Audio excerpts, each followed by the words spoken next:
Assalamualaikum warahmatullahi wabarakatuh. Bismillahi walhamdulillah wa bismillahi tawakkaltu ala Allah wa la hawla wa la quwata illa billah. Asyhadu alla ilaha illallah wahdahu la syarikalah wa asyhadu anna Muhammadan abduhu wa rasuluh wa la nabiyya ba'dah. Wassalatu wassalamu ala asrafil anbiya'i wal mursalin wa ala sayyidina wa maulana wa habibina Muhammadin wa ala alihi wa sahbihi ajma'in. Amma ba'du. Dengan channel Tukang Kebon dan Kucing yang setia di sini, alhamdulillah wa syukrulillah, kita berjumpa kembali. Dan pada kesempatan kali ini saya akan mengetengahkan bahasan utama kita mengenai budak angon atau satrio piningit. Kali ini saya akan mengetengahkan sebuah judul Jogja Solo Mencolok, Merapi Berapi-api. Sebenarnya saya tidak begitu yakin dengan kata mencolok, apakah artinya tepat atau tidak. Tetapi saya mengambil kata tersebut untuk menyamakan rima antara Jogja Solo dan agar nanti terkesan seimbang dengan Merapi yang berapi-api. Asumsi saya, kata mencolok itu insya Allah berasal dari bahasa Jawa-Jowo ya. Sepertinya saya pernah mendengar kosakata itu, mencolok.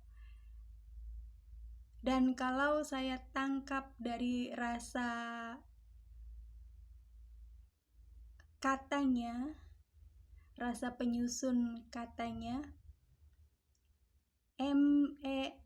MENCOLO, mencolok, itu berarti memanas atau terpantik atau mengalami gonjang-ganjing, mengalami ketidakseimbangan dikarenakan adanya pengaruh unsur rasa, yaitu rasa yang panas.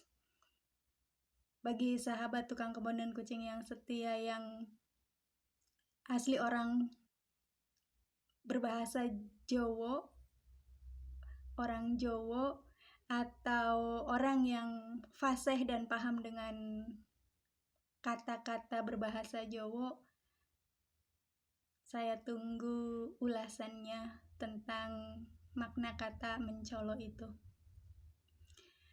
Di kesempatan kali ini, mengapa saya mengambil kota Jogja, Solo, dan juga mengambil Gunung Merapi sebagai topik utama bahasan?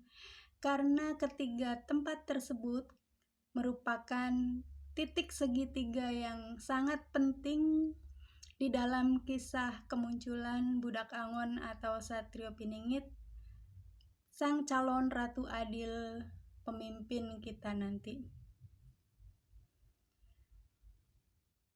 Walaupun kenyataannya budak angon atau satrio piningit bukanlah sosok yang berasal dari wilayah tersebut, wilayah Jogja, Solo, ataupun Merapi, akan tetapi beliau, budak angon atau satrio piningit, pernah berada di 3 wilayah tadi, dan wilayah Jogja, Solo, serta Merapi merupakan salah satu tanda penting dari antara beberapa tanda penting lainnya tentang kemunculan budak angon atau satrio piningit. Dan pada saat ini sudah memasuki awal November 2025, tepatnya hari ini adalah Ahad pagi 2 November 2025, merupakan detik-detik yang sangat luar biasa tentang perhatian kita yang harus tertuju ke wilayah Jogja, Solo. Seperti yang pernah saya singgung di konten yang sebelumnya, bahwa akan terjadi pergolakan hebat di wilayah Jogja, Solo, Klaten, Kebumen, sampai dengan kita tunggu paling tidaknya adalah Desember 2025. Dan kali ini rupanya gejolak tersebut semakin mendidih, semakin nyata letupan-letupannya, semakin membesar, dan kobarannya pun semakin membara. Ada apa dengan Jogja? Ada apa dengan Solo? Ada apa dengan Merapi? Ternyata ketiganya sangat erat hubungannya dengan sejarah masa lalu, tentang kisah sumpah dan juga pengkhianatan yang terjadi menurut sejarah, yang kemudian terhubung erat dengan struktur kerangka dari kisah sejarah lakon Sang Budak Angon atau Satrio Piningit. Tidak ada Jogja jika tidak ada Solo. Tidak ada Solo, tidak ada Jogja jika tidak ada Merapi. Merapi merupakan tempat yang dituju oleh Sang Sabdo Palon ketika beliau pergi meninggalkan Prabu Brawijaya Pamungkas. Solo merupakan wilayah terakhir yang tumbuh dikarenakan kisah antara Pajang dan Mataram. Jogja merupakan anakan dari Solo. Bagaimanapun dahulunya Jogja Solo adalah wilayah yang satu, yaitu Mataram. Dan kenapa Mataram ini begitu memiliki sejarah berarti di dalam kisah Budak Angon atau Satrio Piningit? Karena ternyata di dalamnya Sang Budak Angon atau Satrio Piningit pernah tinggal di wilayah tersebut. Seperti yang disampaikan oleh beliau Prabu Jayabaya di dalam jangkanya, bahwa tokoh ini, yaitu Budak Angon atau Satrio Piningit, pernah berada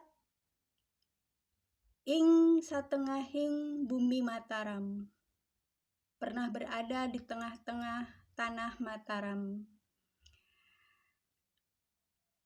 Dan Jogja dahulu pernah punya kisah dan kini juga punya kisah, termasuk Solo di dalamnya. Kita tidak akan kaget apabila menyebut nama Gajah Mada. Siapakah Gajah Mada tempo dulu dan bagaimanakah Gajah Mada saat ini? Bukankah sekarang sedang hangat-hangatnya pertalian antara Solo dengan Jogja berhubungan dengan Gajah Mada, yang dulu merupakan sosok seseorang punggawa negara, yang saat ini adalah instansi yang melahirkan sosok yang dianggap sebagai punggawa negara tetapi kemudian bermasalah.